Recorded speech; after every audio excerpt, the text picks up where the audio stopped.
Okay guys, front is more or less done. We have the springs, everything in, wheels are back on, we've put it on the ground.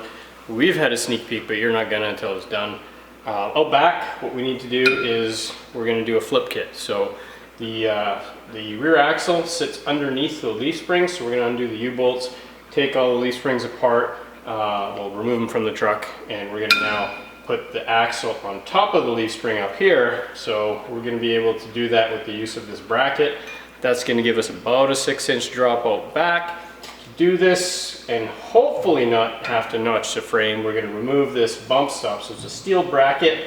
There's a couple rivets that go to the frame and a rubber mount. What we're going to do is we're going to get an angle grinder. We're going to cut a cross in the head of that rivet. Then we're going to take an air hammer and bust off the rivets and pop those off. That way it's reversible if we want to. If Jeremy ever wanted to unlower the truck and put it back to original, you can do that with the proper brackets and everything else.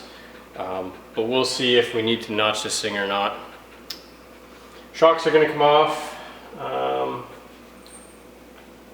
we'll probably have to cut some exhaust pipes here. So that's about it.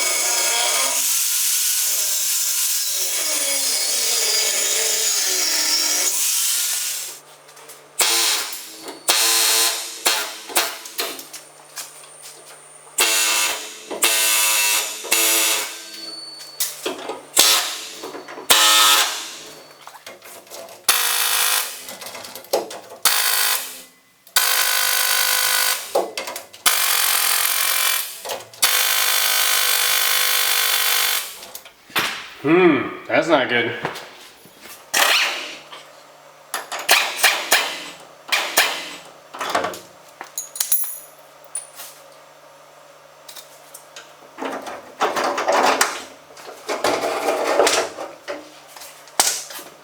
Okay guys, so once again the battery went dead, so you don't get to see everything, but you get the gist of it. We finished off by, I think, undoing the shocks. We undid the U-bolts, and we pulled the leaf springs out. So we supported the axle with some stands, removed the leaf springs, we flipped them from on top of the axle to underneath the axle, and we put the shackles and the leaf spring bolts back in.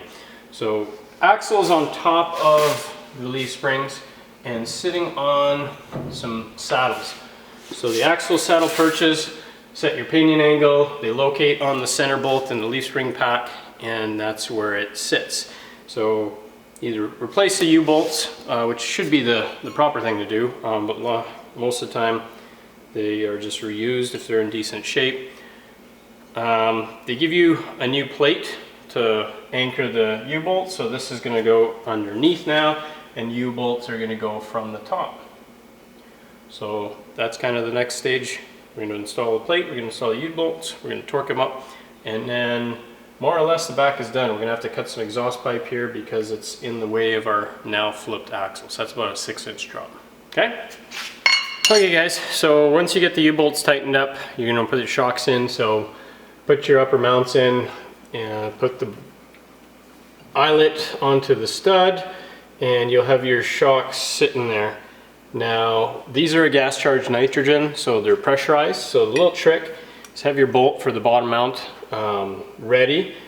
Don't cut the strap until you have it angled, and then when you cut it, control the extension rate, and then when the hole lines up, put your bolt in.